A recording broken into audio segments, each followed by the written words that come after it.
Hello दोस्तों, आप लोगों को मेरा सादर प्रणाम। कैसे हैं आप लोग? आज की हमारी कहानी है गंगा माँ जीवनदायिनी है। अगर आपको हमारी कहानी पसंद आए तो प्लीज़ आप हमारे चैनल को सब्सक्राइब जरूर करना।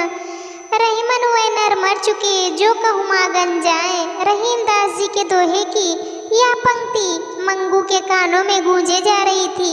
इसी कारण वह गंगा के बढ़ते जल स्तर के कारण भी ना तो सरकार और ना समाज से कुछ मांगने की हिम्मत जुटा पा रहा था।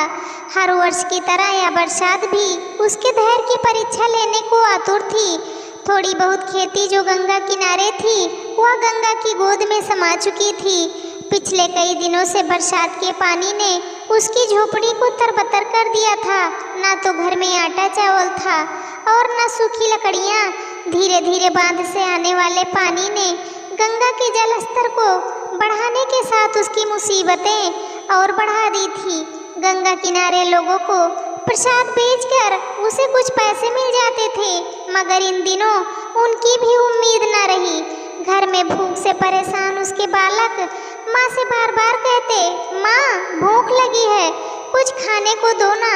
बच्चों के मुख से निकले इन शब्दों ने मंगू के हृदय को चीर कर रख दिया। उसके पास परिवार की भूख दूर करने का कोई उपाय न था। लगता है इस वर्ष गंगा माँ की परीक्षा कुछ ज़्यादा ही लंबी रहने वाली है। क्या मैं इस परीक्षा में फेल हो जाऊंगा? मेरे परिवार में क्या कोई नहीं बचेगा? ऐसे कई प्रश्न उसके मन में उठे जा रहे थे। प्रशासन की ओर से भी घर छोड़ने की घोषणा पहले ही कर दी गई थी, लेकिन मंगू की आस अभी टूटी न थी। वह सोच रहा था कि गंगा माँ इतनी निर्दयी कैसे हो सकती हैं? उसने ही तो मुझे पाल पोस कर इतना बड़ा किया है। नहीं नहीं, मैं अपना घर छोड़कर कहीं नहीं जाऊंगा। गंगा का पानी दिन प्रतिदिन बढ़ता ही जा रहा था। प्रशासन ने गंगा के किनारे रहने वाले शेष लोगों पर जब घर छोड़कर कैंप में चलने की सख्ती की, तो मंगू को आज घर छोड़कर हमेशा की तरह कैंप में जाने के लिए तैयार होना पड़ा। पर कैंप से वापस आकर उसके परिवार का भरण पोषण कैसे होगा? कोरोना महामारी के कारण गंगा के दर्शन करने वालों की संख्या भी काफी घट चुकी थी। खेती से भी फिलहाल कोई उम्मीद न थी। जो कुछ जमा पूंजी थी वह तो पिछले कुछ महीनों में ही खत्म हो चुकी थी। यह सब सोचकर उसकी आंखें भर आई। उसने अपनी पत्नी और नन्हे बच्चों की ओर देखा तो आंसू निकल आए।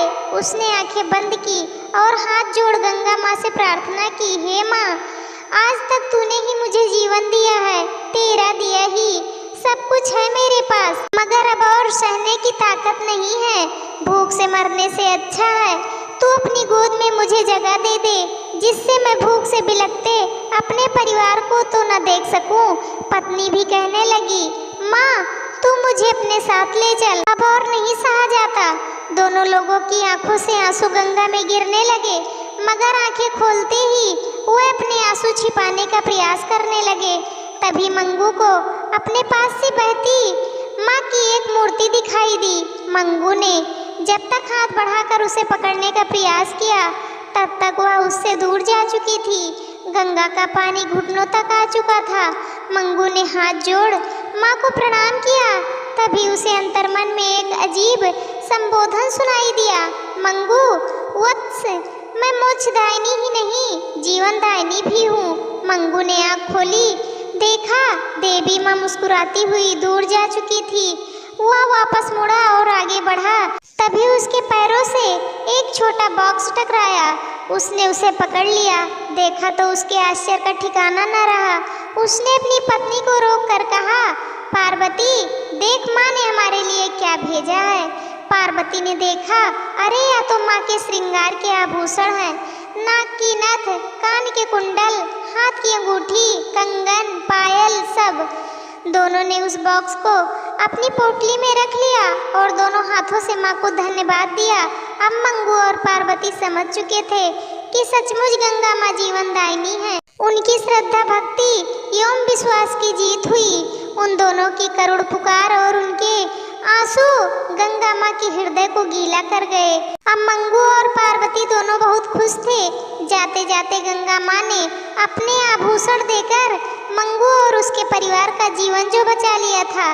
बोलिए मोक्षदायिनी गंगा माँ की जय। धन्यवाद दोस्तों, यह कहानी आप लोगों को कैसे लगी आप लोग कमेंट करके ज़रूर बताना। वीडियो को लाइक करना, शेयर करना। वीडियो को अंत तक देखने के लिए आप लोगों का तहे दिल से धन्यवाद।